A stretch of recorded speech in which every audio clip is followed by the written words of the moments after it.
A bit about me. My name is Raquel. I am an actor, first and foremost.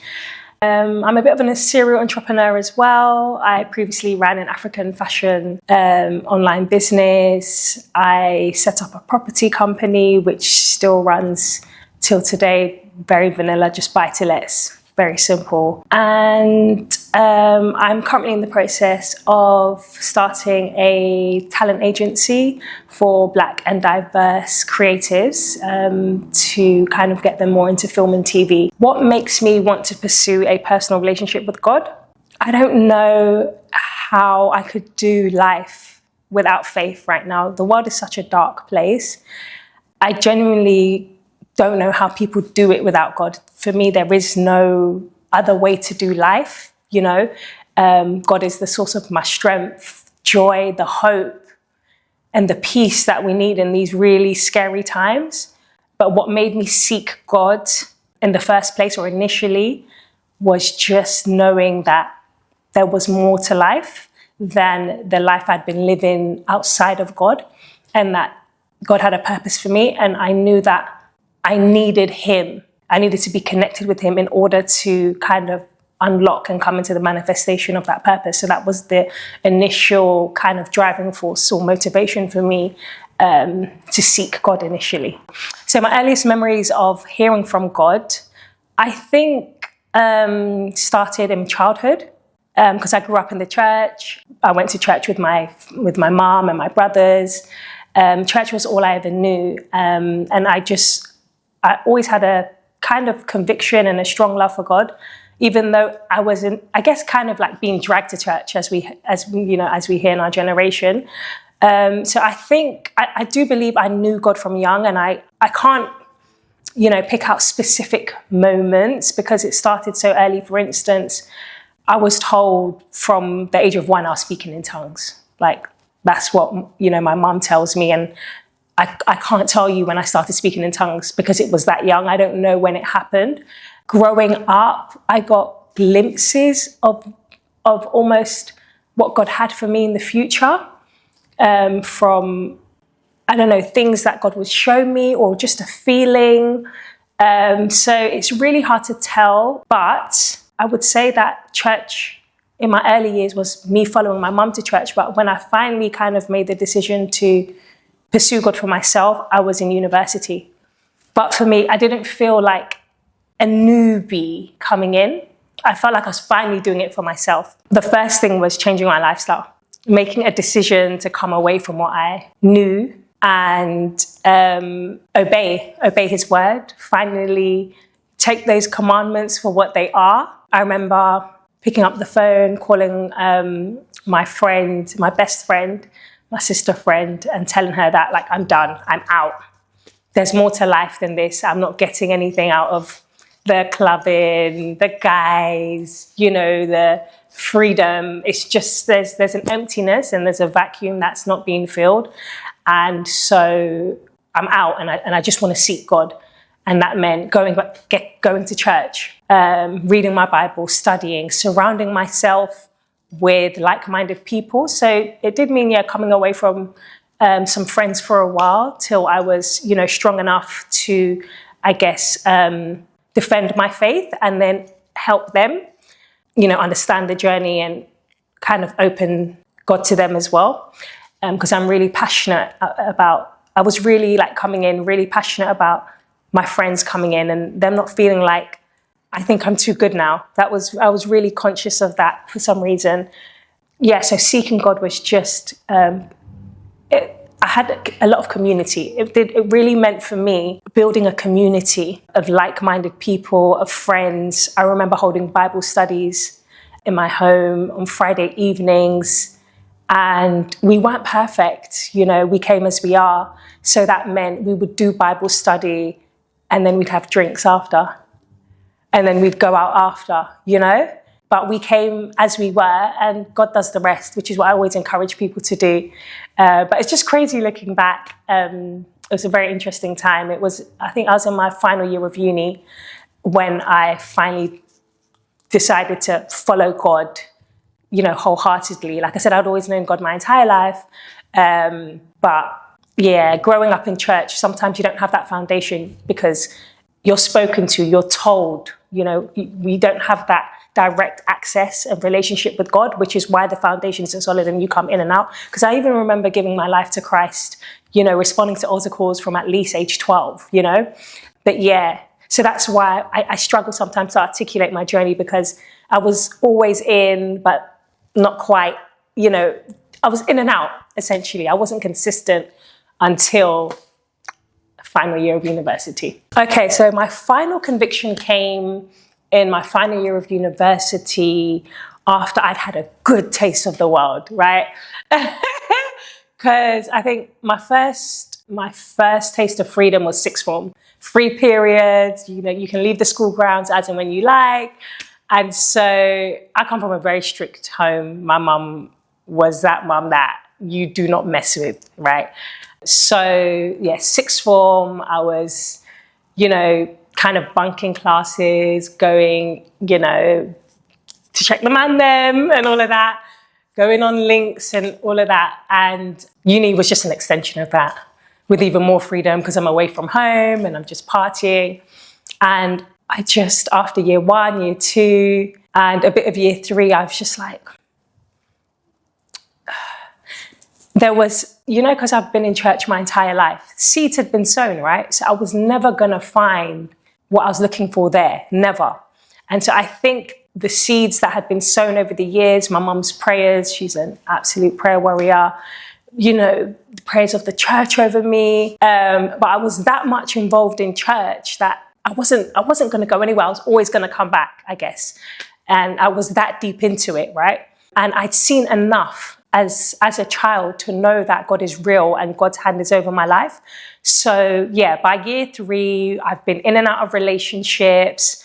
I've had too much to drink. I've had nights where I've had way too much to drink. I just didn't feel satisfied. There was just an emptiness and a vacuum. And I just felt like there's more to just drinking, talking to guys, seeing guys, and going on holidays. Like there's more, like it just felt boring. I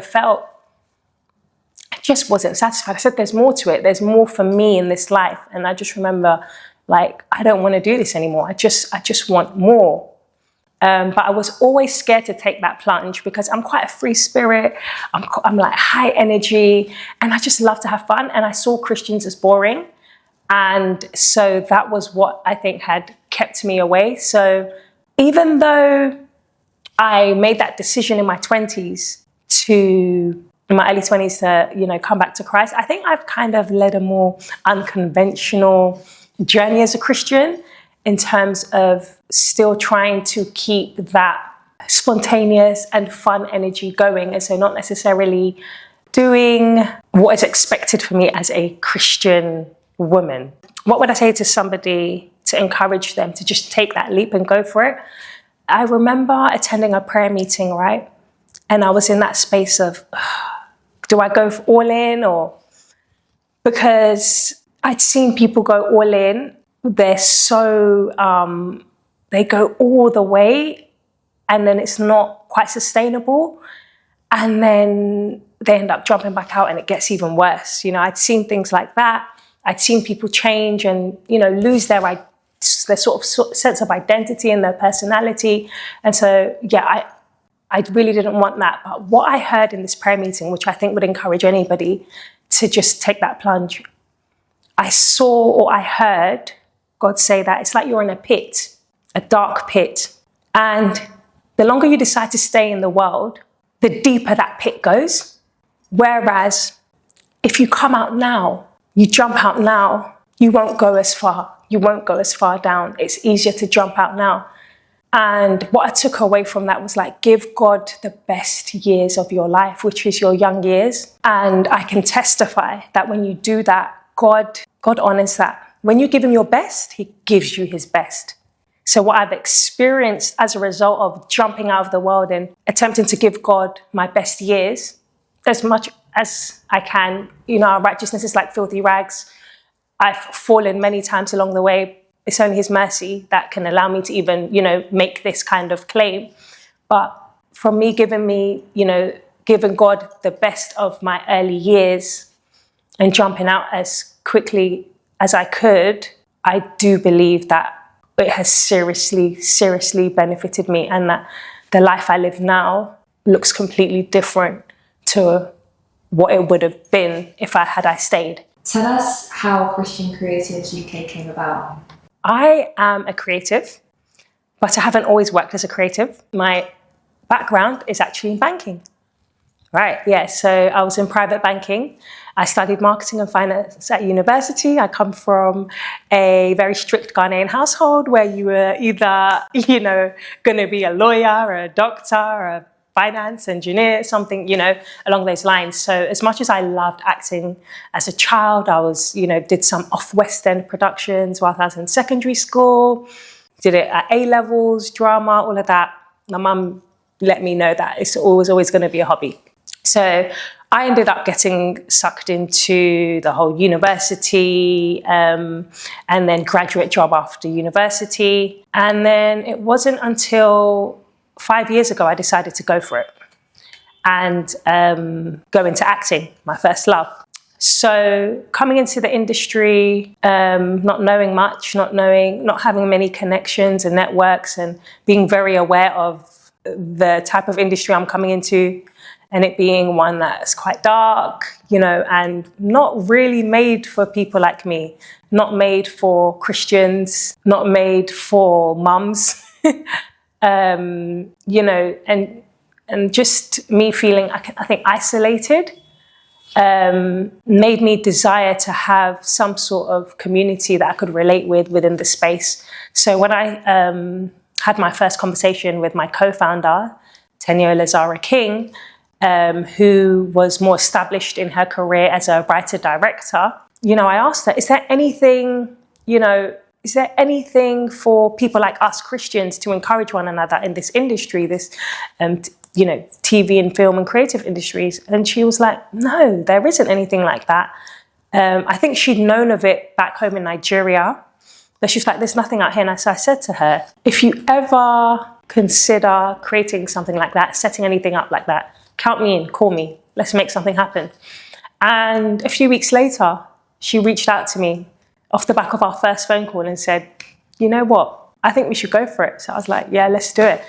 We went to search for a venue and literally started like that, put it out to our network, and it's been 3 years now. How do I keep my light in what feels like a really dark industry, and not one, I guess, conducive, to my values, morals, and the rest of it? I'd say boundaries is a big thing. I have to turn down a lot of jobs that I come across. I don't do nudity. I don't do tobacco and alcohol and gambling, content, commercials.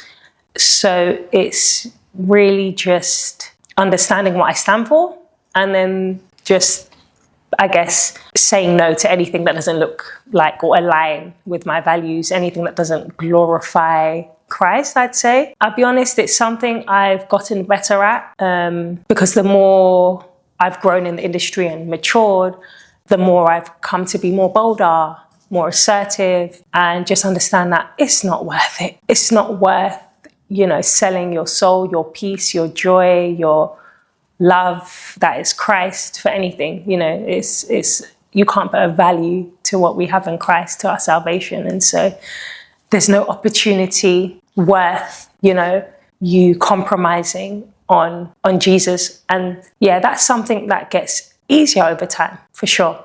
Okay, so how have I stayed on the straight and narrow? How have I navigated working? It takes wisdom. When I first came in, there was a desperation, naturally. I'm late starting. I've been in banking and I want to work and I want to be successful, and I know what God has placed in me, and I know that I want to use my platform to glorify God. It was difficult finding that balance at first. I didn't really know. It takes a while to find your voice. There are times where I know I shouldn't apply for this job, but I'd apply for it. And then I'd say, well, if it's not for you, God, if it's not for me, God, take it away, right? And then I'd end up getting the job. And then I'm like, can't back out. So I ended up doing one betting commercial that way. Thank God I can't be seen in it. But that's what I mean, you know? So mistake, like don't take that route.